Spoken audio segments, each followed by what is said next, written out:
اور حضرت عمر یعلا بن امیہ کے ساتھ طواف کر رہے ہیں۔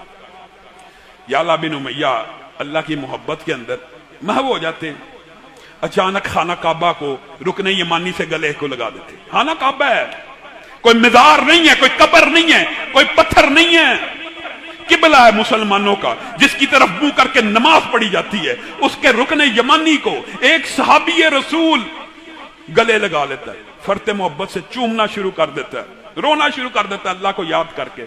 نیت کی باتیں ہوتی ہیں، یہ نیت بری ہے، عمدہ نیت کے ساتھ یہ کام کر رہا ہے۔ حضرت عمر نے ایک دم دیکھا کہ یعلا بن امیہ یہ کر رہے ہیں، رک گئے۔ اے یعلا یہ کیا کر رہا ہے؟ اما تفتح مع الرسول صلی اللہ علیہ وسلم، کیا تو نے رسول اللہ صلی اللہ علیہ وسلم کے ساتھ طواف نہیں تھا کیا تھا؟ کیا رسول اللہ نے حجر اسود کے علاوہ کسی رکن کو اس طرح چوما تھا، یہ کام کیا تھا؟ نہیں عمر، ایسا تو کچھ نہیں تھا ہوا، بس ہوا یہ میرے پہ اللہ کی محبت غالب آ گئی اور میں اس کو چومنے لگا، یہ رابی کا تو گھر ہے، اس میں حرج کیا ہے؟ حضرت عمر نے کوڑا نکالا، کہا اللہ کی قسم اگر تو نے دوبارہ یہ حرکت کی میں عمر تجھے کوڑے لگا کے بتاؤں گا اس میں حرج کیا ہے، اس میں حرج کیا ہے؟ یہ جملہ جو ہے نا اس نے بیڑا غرق کر دیا، عقیدے کا جنازہ نکال دیا، اس میں حرج کیا ہے؟ حضرت ابو بکر نے ایک صحابی کو دیکھا اور بعض روایت میں وہ تابعی تھا، کیا کہہ رہا ہے؟ لبیک یا ذا المعارج، آپ تلبیہ کہتے ہیں لبیک اللہم لبیک، وہ کیا کہہ رہا ہے؟ لبیک اللہم لبیک کا کیا مطلب ہے؟ اے اللہ میں حاضر ہوا۔ اور لبیک یا ذا المعارج کا کیا مطلب ہے؟ اے اللہ میں حاضر ہوا، اے بلندیوں والے رب میں حاضر ہوا۔ اور لبیک اللہم لبیک کا مطلب ہے اے اللہ میں حاضر ہوا۔ کس کی صفت بیان کر رہا ہے؟ اللہ ہی کی۔ حضرت ابو بکر نے کہا کیا تجھے علم نہیں ہے کہ اسلام اور دین میں تلبیہ کے الفاظ کیا ہیں؟ کہا مجھے علم ہے لیکن مجھے اپنے رب سے بڑی محبت ہے، میں اس کی صفات بیان کرنا چاہتا ہوں۔ حضرت ابو بکر نے کوڑا نکال لیا، کہا میری بات سن لے، اگر تو نے لبیک اللہم لبیک کے علاوہ دوبارہ زبان سے لبیک یا ذا المعارج کے الفاظ کہے، ابو بکر کا کوڑا ہوگا، تیری کمر ہوگی۔ دین وہ ہے جو رسول اللہ صلی اللہ علیہ وسلم کہہ جائیں، جو بات حدیث سے ثابت ہو جائے، اور اللہ کی قسم قربان جائیں صحابہ کے اوپر، صحابہ نے نبی کریم صلی اللہ علیہ وسلم کی حدیث کے ساتھ جو محبت اور مودت کا اظہار کیا وہ بھی ہمارے لیے مشعل راہ ہے۔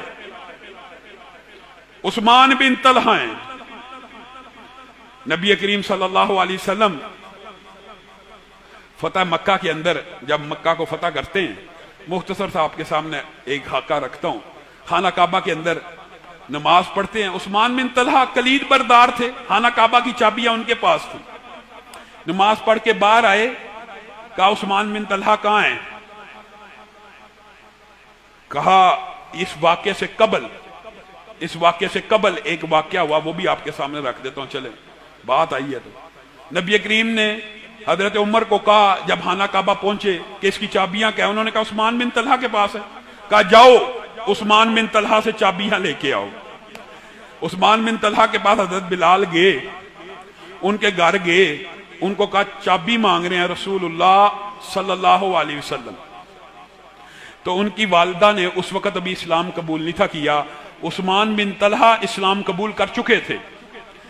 ان کی والدہ کہتی ہیں ان کو چابیاں نہ دینا معاذ اللہ، یہ بے دین لوگ ہیں، خانہ کعبہ کی چابیاں تو نے ان کے سپرد نہیں کرنی۔ کچھ تحیر ہو گئی، نبی کریم نے حضرت عمر کو بھیجا جائیے بلال کا پتہ کیجئے، ہم نے اندر نفل پڑھنے ہیں۔ تو وہ چابیاں لے آئے۔ حضرت عمر جب بلال کے پاس پہنچے، دیکھا بلال دروازے کے باہر کھڑے ہیں، کہا چابیاں کیوں نہیں لیتا؟ کہاں پہ عثمان؟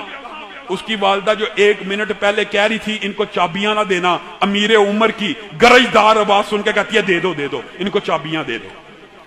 چابیاں لے کے آئے، رسول اللہ نے عبادت کی، باہر نکلے، ہر صحابی کے دل میں خواہش ہے آج چابی مجھے مل جائے گی۔ خانہ کعبہ کی تولیت، دروازے کے کلید بردار ایک عہدہ تھا، ایک بڑا مقام تھا۔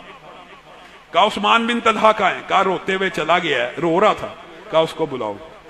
عثمان بن طلحہ آپ نے ہمیں چابیاں دی ہیں، کیا آپ کو اس بات کی تکلیف ہے؟ نہیں اللہ کے رسول، اس بات کی تکلیف نہیں ہے، میں تو اسلام قبول کر چکا ہوں۔ ہاں اس بات کی تکلیف ضرور ہے۔ سنیے حجیت حدیث کا واقعہ۔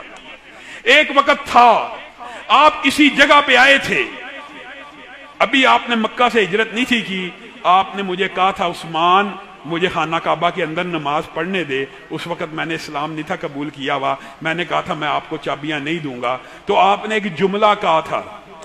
وہ جملہ کیا تھا؟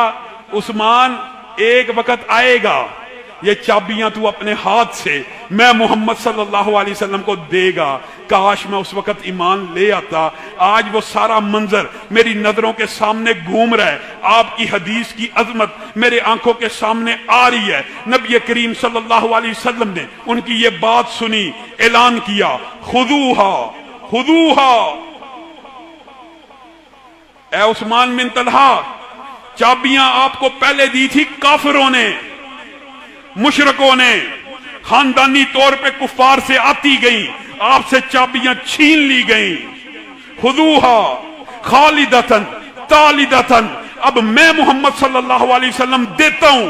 قیامت قائم ہو سکتی ہے، جب تک ایک ظالم اور کافر بادشاہ نہیں آئے گا آپ سے کوئی چابی نہیں کھین سکے گا۔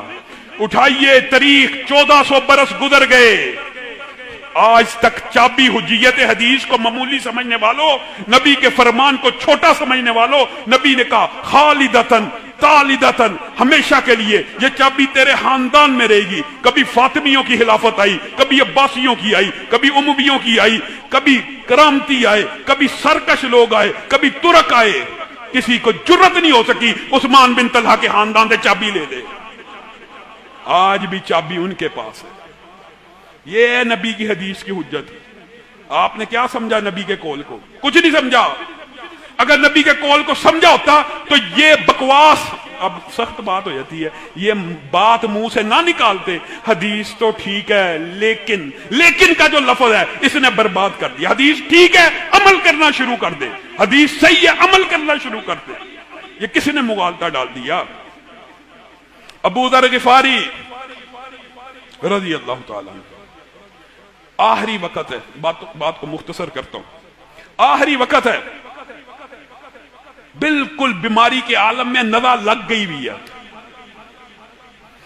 بیوی رونا شروع کر دیتی کہ آپ اللہ کے رسول کے صحابی ہیں، آپ کی اتنی قدر و منزلت ہے، آپ کا اتنا مقام ہے، آپ کا اتنا مرتبہ ہے، اگر آج آپ فوت ہو گئے، میں تو بڑھیا ہوں، میں آپ کو غسل کیسے دوں گی؟ آپ کو کفنائے گا کون؟ آپ کو دفنائے گا کون؟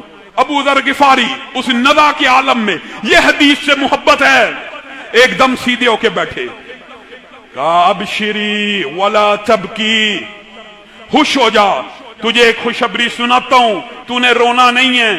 میں ایک دن رسول اللہ کے پاس بیٹھا ہوا تھا، چند اور میرے ساتھی میرے ساتھ تھے، رسول اللہ نے کہا تھا ایک دن آئے گا تم میں سے ایک شخص فلات الارض یعنی جنگل میں فوت ہوگا۔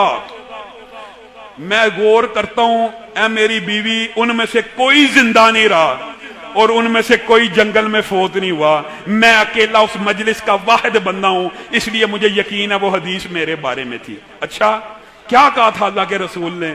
اللہ کے رسول نے کہا تھا تم میں سے ایک شخص جنگل میں فوت ہوگا، جس وقت اس کی روح کو قبض کیا جائے گا اللہ تعالیٰ مسلمانوں کی ایک جماعت بھیجے گا جو وہاں پہ آئے گی، اس کو دفنائے گی، اس کو کفنائے گی، اس کو غسل دے گی۔ اے میری بیوی، جس وقت میری جان نکل جائے تو نے صرف میری میت کو گھر سے باہر رکھ دینا ہے اور نبی کی حدیث کا انتظار کرنا ہے۔ سبحان اللہ، نبی کی حدیث کا انتظار کرنا ہے۔ ادھر روح نکلی ہے، ادھر دروازے پہ دستک ہوئی ہے۔ عبداللہ ابن مسعود عراق سے آ رہے ہیں ایک قافلے کے ساتھ اور کہتے ہیں بڑے دن ہو گئے ابو ذر غفاری سے نہیں ملے، آج اس کا حال احوال پوچھتے ہیں۔ دروازے پہ دستک دی، بڑھیا نے دستک ان کی بیوی نے کھولا، کہا ابو ذر غفاری کی جھونپڑی یہی ہے؟ کہا یہی ہے۔